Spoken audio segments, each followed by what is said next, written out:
이란의 이스라엘 공습으로 촉발된 중동 사태로 세계 경제가 출렁였습니다. 이번 사태가 우리 경제에 미칠 영향을 경제부 정수연 기자와 따져보겠습니다. 정 기자, 먼저 국제유가부터 좀 살펴볼까요? 많이 올랐습니까? 네, 이란과 이스라엘 간 갈등으로 브렌트유의 경우 장중 한때 90달러를 넘었다가 다시 안정을 찾았습니다. 하지만 갈등의 불씨는 여전한 상황인데요. 국제유가 상승은 물가를 자극할 수 있습니다. 최근 휘발유 값이 리터당 1,700원에 육박하고 있는데 기름값이 오르면 각 가정경제뿐만 아니라 물류, 운송비 등도 오르기 때문에 전반적인 물가를 상승시키는 원인이 됩니다.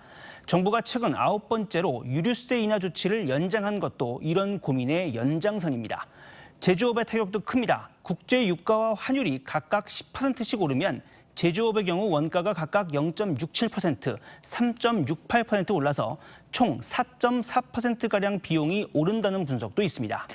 방금 환율도 잠깐 언급을 했는데 네. 원달러 환율 움직임도 심상치가 않죠.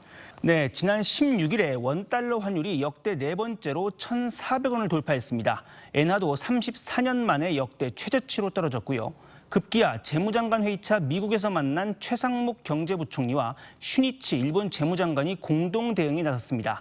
정부의 구두 개입으로 원달러 환율은 1,400원 아래로 떨어지긴 했지만 여전히 불안한 상황입니다. 자, 이 강달러 추세가 이어지는 게 중동 사태 때문이라면 만약 양측이 확전으로 가지 않게 될 경우에 이 강달러 추세가 다시 사그라들고 다시 환율이 안정을 찾는 겁니까? 네, 강달러 흐름엔 다른 이유도 있습니다. 전 세계 경제가 장기 침체를 겪고 있는 상황에서 홀로 경제 고속도로를 질주하고 있는 미국의 상황이 이유입니다. 미국은 현재 고용이 늘어서 실업률이 떨어지고 생산이 늘어 소비도 좋아지면서 성장률 전망도 긍정적입니다. 현재 금리가 높지만 금융위기 후에 고정금리 대출을 늘려 영향이 적은 데다 바이든 정부가 외국 기업을 상대로 자국 내 투자를 적극적으로 유도한 게 효과를 내고 있습니다. 또 유가 변동도 영향을 덜 받습니다. 산유국인 동시에 이 에너지를 수출하고 있는 나라라서요. 국제 유가가 상승한다 할지라도 다른 나라에 비해서 상대적으로 타격도 적게 받는 상황입니다. 자, 이제 미국과 다르게 우리나라의 경우에는 정리해 보면 이 고금리 그리고 고유가, 고물가, 고환율까지 모든 거에 다 직면해 있는 상황인데 우리 경제에는 얼마나 영향을 주겠습니까?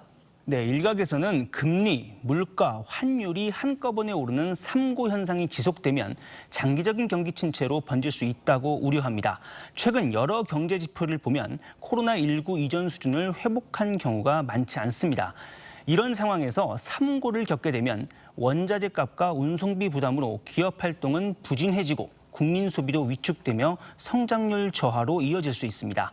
하지만 전문가들 사이에선 우리 경제가 복합 위기까지 이어지지 않을 거란 전망이 우세합니다. 성장률이 안 나오는 건 맞는데 너무 나간 거고, 그렇지만 저성장, 내수 쪽에서 상당히 좀 정체되어 있는 건 분명하다. 네, 또 올해 경제 성장률이 잠재 성장률보다 높은 2%를 예상하는 만큼 위기라고 보기는 아직 어렵다는 겁니다. 네, 우리 경제 펀더멘털이 어느 정도 견고하다고 보는 그런 시각인 거죠. 아무래도 중동 사태가 변수가 될 것 같습니다. 정 기자 잘 들었습니다.